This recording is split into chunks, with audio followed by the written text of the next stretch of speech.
ಬಾ ತ್ರಿಜಟೆ, ನೀನು ಉತ್ಸಾಹದಿಂದ ಬರುವುದನ್ನು ನೋಡಿದರೆ ಯಾವುದೋ ಸಂತೋಷದ ವಾರ್ತೆ ಇರುವಂತಿದೆ. ಹೌದು ಸೀತೆ, ನಾವು ಬಹಳ ಕಾಲದಿಂದ ನಿರೀಕ್ಷಿಸುತ್ತಿದ್ದ ಸಮಯ ಬಂದೇ ಬಿಟ್ಟಿದೆ.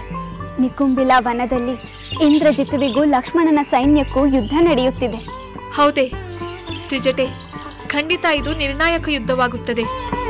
ಆ ರಾವಣನ ಅವನತಿಗೆ ಈ ಯುದ್ಧ ಬಾಗಿಲು ತೆರೆಯುತ್ತದೆ.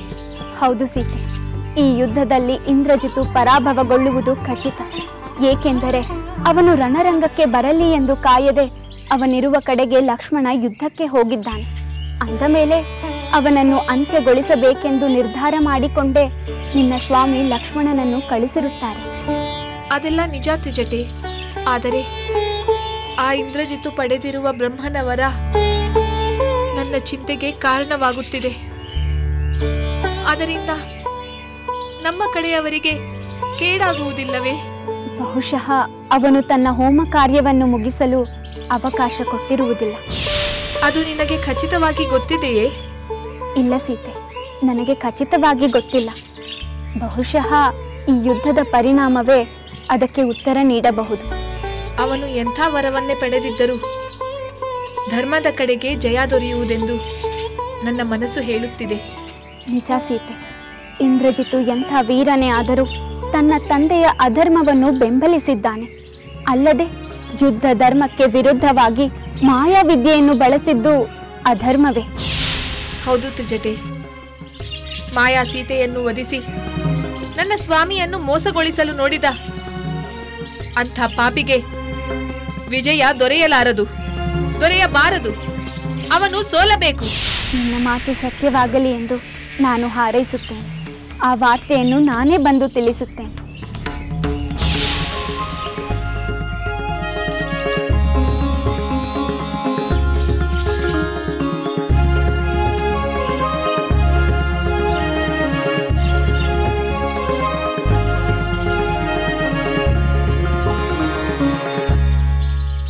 ರಾಕ್ಷಸ ವೀರರೇ,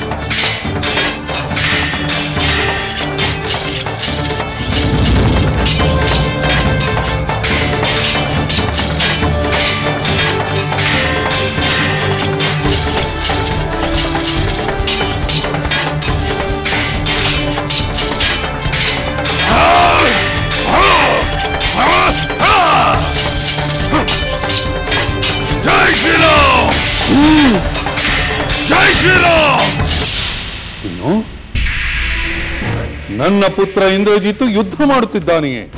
ಹೌದು ಪ್ರಭು, ಅವರು ಈಗ ವೀರಾವೇಶದಿಂದ ಹೋರಾಡುತ್ತಿದ್ದಾರೆ ಪ್ರಭು. ಅಂದ ಮೇಲೆ ನಮಗೆ ಸೋಲೆಂದರೇನು, ಶತ್ರುಗಳಿಗೆ ಜಯವೆಂದರೇನು? ಪ್ರಭು, ನೀವು ನನ್ನ ಮಾತನ್ನ ಪೂರ್ಣವಾಗಿ ಕೇಳಲಿಲ್ಲ. ಯುವರಾಜರು ಬರುವವರೆಗೆ ರಣರಂಗದಲ್ಲಿ ಅಂತ ಪರಿಸ್ಥಿತಿ ಉಂಟಾದದ್ದು ನಿಜ. ಆದರೆ ಅವರು ಬಂದ ಮೇಲೆ ಚಿತ್ರವೇ ಬದಲಾಯಿತು. ಓಡುತ್ತಿದ್ದ ರಾಕ್ಷಸರೆಲ್ಲ ಮತ್ತೆ ಓಡೋಡಿ ಬಂದು ಯುವರಾಜರೊಂದಿಗೆ ಸೇರಿ ವೀರಾವೇಶದಿಂದ ಹೋರಾಡುತ್ತಿದ್ದಾರೆ ಪ್ರಭು. ಹೋರಾಡಲಿ, ನನ್ನ ಪುತ್ರ ವಿಜೃಂಭಿಸಲಿ, ವಾನರ ಸೈನ್ಯ ದಿಕ್ಕಾಪಾಲಾಗಿ ಓಡಿ ಹೋಗಲಿ, ನನ್ನ ಪುತ್ರನಿಗೆ ಜಯ ಲಭಿಸಲಿ. ದೂತ ಪ್ರಭು, ನೀನೀಗಲೇ ರಣರಂಗಕ್ಕೆ ಹೋಗಿ ನನ್ನ ಪುತ್ರನ ಜಯದ ವಾರ್ತೆಯನ್ನು ನನಗೆ ಬಂದು ತಿಳಿಸು. ಹಾಗೆ ಆಗಲಿ ಪ್ರಭು. ದೂತ, ಅಪ್ಪಣೆ ಪ್ರಭು. ಇಂದ್ರಜಿತ್ತು ಹೋಮವನ್ನು ಪೂರ್ಣಗೊಳಿಸಿ ಯುದ್ಧಕ್ಕೆ ಬಂದನೆ? ಆ ವಿಷಯ ನನಗೆ ತಿಳಿಯದು ಪ್ರಭು. ನೀನಿನ್ನು ಹೊರಡು.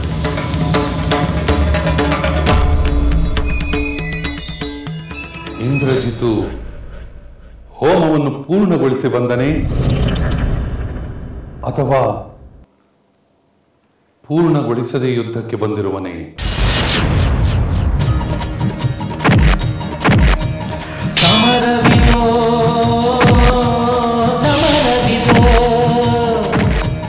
ಸಮರವಿದೋ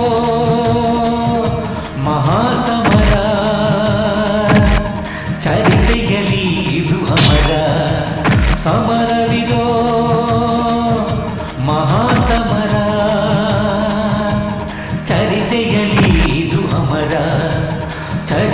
ತೆಗೆಯಲಿ ಇದು ಅಮರ ಸಮರವಿದೋ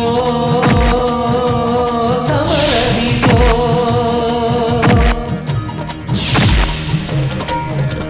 ನರವಾನರರ ಧೀರರ ಸೇನೆಗೆ ಅಂಕುಶವಿಲ್ಲ ಅಸುರ ಕುಲೋದ್ಭವ ರಾಕ್ಷಸ ಸೇನೆಗೆ ಇತಿಮಿತಿಯಿಲ್ಲ ನರವಾನರರ ಧೀರರ ಸೇನೆಗೆ ಅಂಕುಶವಿಲ್ಲ ಅಸುರ ಕುಲೋದ್ಭವ ರಾಕ್ಷಸ ಸೇನೆಗೆ ಇತಿಮಿತಿಯಿಲ್ಲ ವೃಂದಗಳ ಚೆಂದಾಡುವುದೇ ಇಲ್ಲಿನ ಯೋಧರ ಆಟ ವೃಂದಗಳ ಚೆಂದಾಡುವುದೇ ಇಲ್ಲಿನ ಯೋಧರ ಆಟ ವೈರಿಯನು ಕೊಲ್ಲುವುದೇ ಪ್ರತಿಯೊಬ್ಬರು ಕಲಿತಿಯ ಪಾಠ ವೈರಿಯನು ಕೊಲ್ಲುವುದೇ ಪ್ರತಿಯೊಬ್ಬರು ಕಲಿತಿಯ ಪಾಠ ಸಮರವಿದೋ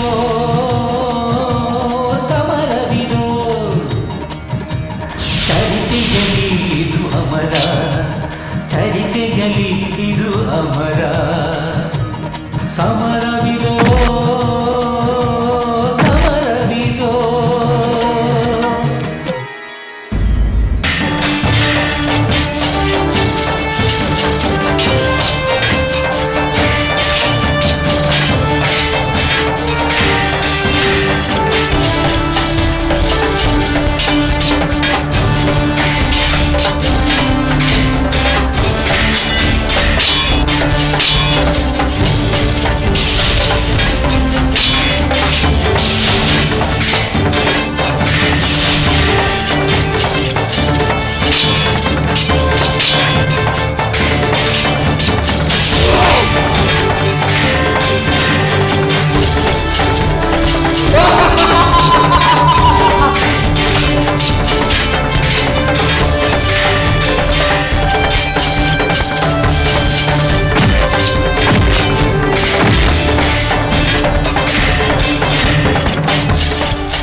ಓಹೋ ವೀರಾಧಿವೀರ ಇಂದ್ರಜಿತು ನನ್ನ ಪೌರುಷವನ್ನು ಕಂಡು ನಿನ್ನ ಕಣ್ಣು ಕೆಂಪಾದವಲ್ಲ ನನ್ನ ಗದಾ ಪ್ರಹಾರದಿಂದ ಈ ನಿನ್ನ ದುರ್ಬಲ ರಾಕ್ಷಸ ಸೈನ್ಯ ಸಂಪೂರ್ಣವಾಗಿ ನಾಶವಾಗುವುದನ್ನು ತಡೆಯಲು ಬಂದೆಯಾ ಗೆಲುವು ಕಪಿಯೇ ನೀನೆ ಮಹಾಬಲವಂತನೆಂದು ಉಬ್ಬಿ ಹೋಗಬೇಡ ಈ ಇಂದ್ರಜಿತು ಆ ನಿನ್ನ ಪ್ರಭು ರಾಮನನ್ನೇ ಮೈಮರೆತು ಮಲಗುವಂತೆ ಮಾಡಿದ್ದನೆಂದು ನೆನಪಿರಲಿ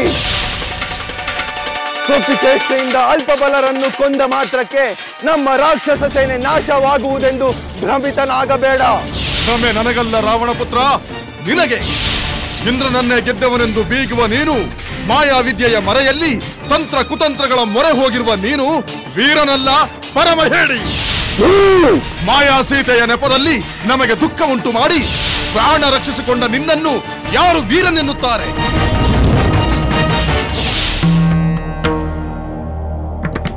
ಪತಿವ್ರತೆಯಾದ ಸೀತೆ ಅಶೋಕವನದಲ್ಲಿ ತನ್ನ ಪಾಡಿಗೆ ತಾನಿದ್ದಳು ಯಾರ ವಿರುದ್ಧವೂ ಯುದ್ಧ ಮಾಡುತ್ತಿರಲಿಲ್ಲ ಅಂತವಳನ್ನು ರಣರಂಗಕ್ಕೆ ಕರೆದೊಯ್ದು ವಧಿಸಿದ್ದು ಧರ್ಮವಲ್ಲ ಧರ್ಮವಲ್ಲ ಧರ್ಮವಲ್ಲ ಸುಲೋಚನಾ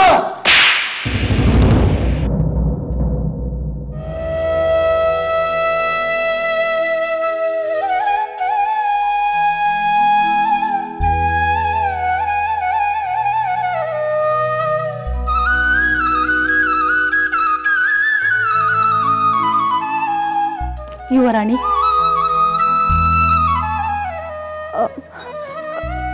ಏನಾದರೂ ವಾರ್ತೆ ಇದೆಯೇ ಸಖಿ ನಿಕುಂಬಿಲ ವನದಲ್ಲಿ ಯುದ್ಧ ನಡೆಯುತ್ತಿದೆ ಎಂದು ತಿಳಿಸಲು ಬಂದೆ ಹೌದೇ ಸಖಿ ನನ್ನ ಸ್ವಾಮಿಯು ಅಲ್ಲಿ ಯುದ್ಧ ಮಾಡುತ್ತಿದ್ದಾರೆಯೇ ಹೌದು ಯುವರಾಜರು ಯುದ್ಧ ಮಾಡುತ್ತಿದ್ದಾರೆ ಈಗ ಅವರಿಗೂ ವಾನರ ವೀರ ಹನುಮಂತನಿಗೂ ಯುದ್ಧ ನಡೆಯುತ್ತಿದೆಯಂತೆ ದೂತರು ನನಗೆ ತಿಳಿಸಿದರು ಸಖಿ ನನ್ನ ಸ್ವಾಮಿ ಹೋಮವನ್ನು ಮುಗಿಸಿ ಯುದ್ಧಕ್ಕೆ ಬಂದಿರುವರಂತೇನು ಇಲ್ಲ ಯುವರಾಣಿ ಅದು ನನಗೆ ತಿಳಿಯಲಿಲ್ಲ ಸಖಿ ನನ್ನ ಸ್ವಾಮಿ ಹೋಮ ಕಾರ್ಯವನ್ನು ಮುಗಿಸಿ ಬಂದರು ಅಥವಾ ಮುಗಿಸದೆ ಬಂದರು ಎಂಬುದೇ ಬಹಳ ಮುಖ್ಯ ಈ ವಿಷಯವನ್ನು ನೀನು ಹೇಗಾದರೂ ಮಾಡಿ ತಿಳಿದುಕೊಂಡು ಬಾ. ಏಕೆಂದರೆ ಇದರಲ್ಲಿ ನನ್ನ ಭವಿಷ್ಯವೇ ಅಡಗಿದೆ. ಹೋಗು ಸಖಿ, ಬೇಗ ಹೋಗು, ಈ ವಿಷಯವನ್ನು ತಿಳಿದುಕೊಂಡು ಬಾ. ಹಾಗೇ ಆಗಲಿ ಯುವರಾಣಿ, ನಾನು ಈಗಲೇ ಹೋಗುತ್ತೇನೆ. ಹೇಗಾದರೂ ಮಾಡಿ ವಿಷಯವನ್ನು ತಿಳಿದು ಬರಲು ಪ್ರಯತ್ನಿಸುತ್ತೇನೆ.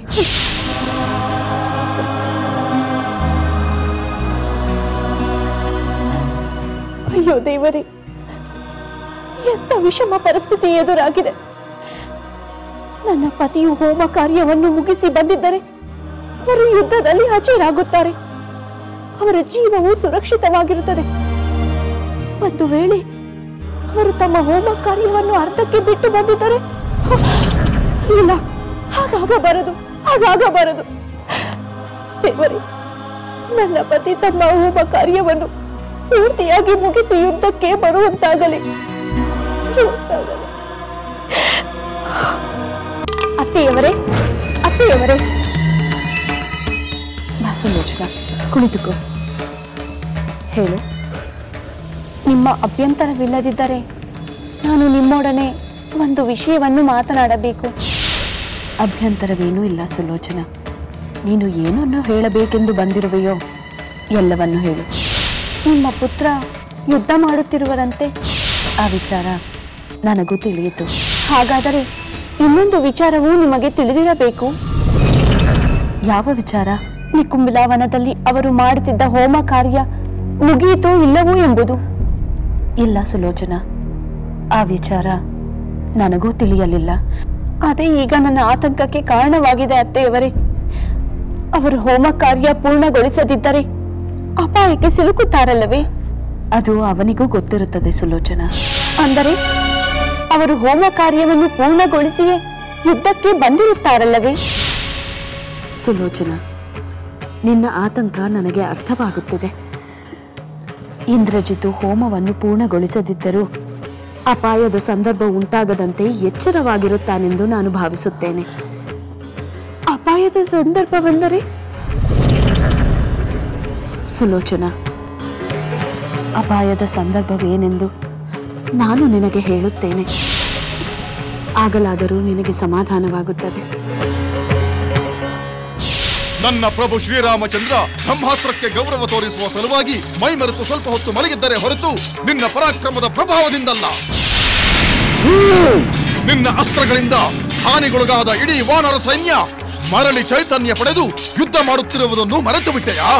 ಹಿಂದಿನದೆಲ್ಲ ಮತ್ತೆ ಮಾತನಾಡಬೇಡ ಹನುಮಂತ. ಇಂದಿನದನ್ನು ನೋಡು. ನಾನು ಯಾವ ಮಾಯಾವಿದ್ಯೆಯನ್ನು ಪ್ರಯೋಗಿಸದೆ ಹಿಂದೆ ನಿಮ್ಮನ್ನೆಲ್ಲ ನಿರ್ನಾಮ ಮಾಡಲು ಪಣ ತೊಟ್ಟಿ ಬಂದಿದ್ದೇನೆ. ಹಾಗೇನು? ಬಹಳ ಸಂತೋಷ. ನೀನು ನಿಜವಾದ ವೀರನೇ ಆಗಿದ್ದರೆ ಬಾ, ನಿನ್ನ ಆಯುಧಗಳನ್ನು ಪಕ್ಕಕ್ಕಿಟ್ಟು ಬಾ, ನನ್ನೊಂದಿಗೆ ಮಲ್ಲ ಯುದ್ಧ ಮಾಡು. ಈ ವಾಯುಪುತ್ರನ ಬಾಹುಬಂಧನದ ರುಚಿ ಏನೆಂದು ನಿನಗೆ ತೋರಿಸುತ್ತೇನೆ. ನನ್ನ ಮುಷ್ಟಿಯ ಪ್ರಹಾರಗಳನ್ನು ನೀನು ಸಹಿಸಿದೆಯಾದರೆ ನಿನ್ನನ್ನು ವೀರನೆಂದು ಮೆಚ್ಚುತ್ತೇನೆ. ಏಕೆ ನಿನಗೆ ನನ್ನ ದಿವ್ಯಾಸ್ತ್ರಗಳ ರುಚಿ ತೋರಿಸಬಾರದೆ? ಈ ರಾವಣ ಪುತ್ರನ ಹರಿತವಾದ ಶರಾಘಾತವನ್ನು ಸಹಿಸಿ ನೀನು ವೀರನೆಂಬುದನ್ನು ನಿರೂಪಿಸು.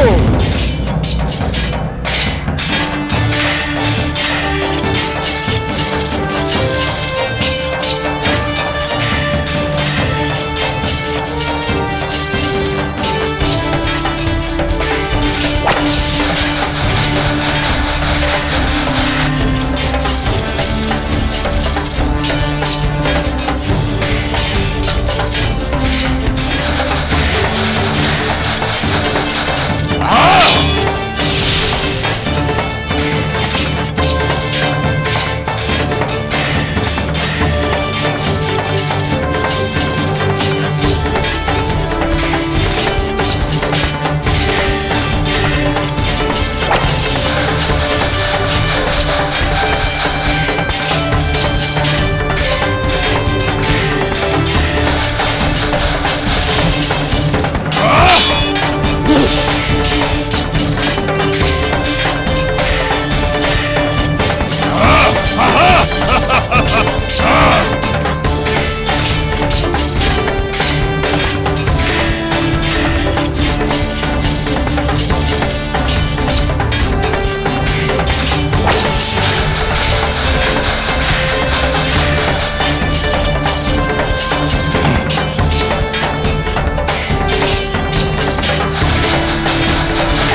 ಲಂಕೆಯಲ್ಲಿನ ದುರುಳ ದರ್ಪವು ಸೀತೆ ಸಹನೆಗೆ ಸೋತಿತು. ಅಂಕೆ ಇರದ ಅಸುರ ಕುಲವು ರಾಮ ಬಾಣಕ್ಕೆ ಅಡಗಿತು. ದೂರವಿರಲಿ ಸನಿಹವಿರಲಿ ರಾಮ ಹೃದಯ ನಿವಾಸಿನಿ. ಯುಗವು ಯುಗವು ಸಾಗಲಿ ಅಕಳಂಕ ಪ್ರೇಮ ಪ್ರಬೋಧಿನಿ. ಅಮರ ಗಾಧೆ ಧರಣಿ ಜಾತೆ ಸಾಧ್ವೆ ಸೀತೆ ಸುಚರಿತೆ. ಸಹನ ಶಕ್ತಿ ಪತಿಯ ಭಕ್ತಿ ಲೋಕಮಾನ್ಯ ವಂದಿತೆ.